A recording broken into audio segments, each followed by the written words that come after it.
In de 28 jaar dat Maarssen het Jerrebare station had, binnen er meer dan 1400 vogels uitvlijn. Hij had ze altijd voor, maar houdt er nou mee op. Uit zijn de Jerrebaren die hier overwinterje. Met het voeren vinden we dat die ooievaars zal dan verder zijn eigen weg moeten zoeken. In de grond is er eten zat aan pieren en dauwpieren. En als je maar te veel voert, dan blijven ze de hele dag zitten wachten tot je 's avonds weer voert. En dat is toch de bedoeling er niet van. In 1922 ziet het laatste breedpeer bij Luxwoord.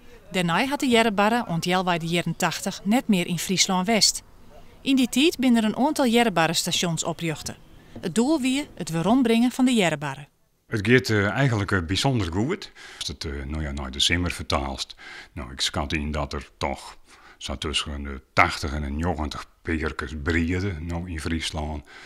En pak dan bijvoorbeeld juli. En zei ik alle gemiddeld misschien nog wat jong.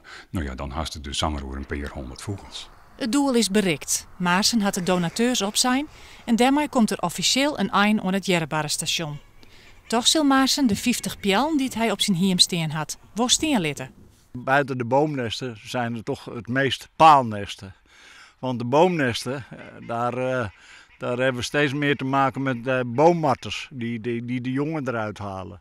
Dus gewoon de palen, dat is belangrijker voor de vogels. Jerrebaren zijn natuurlijk ontzettend trouw aan hun nest. En ze zeggen wel eens dat Jerrebaren voor eeuwig trouw aan elkaar binnen. Dat is eigenlijk een misvatting. Sinds we een hoop onderzoek doen naar ringen, weten we dat dat gewoon niet klopt. Wat dat betreft is ik een Jerrebare wel wat menselijk.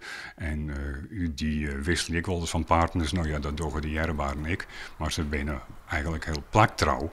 En in die zin moest natuurlijk de nesten niet opruimen.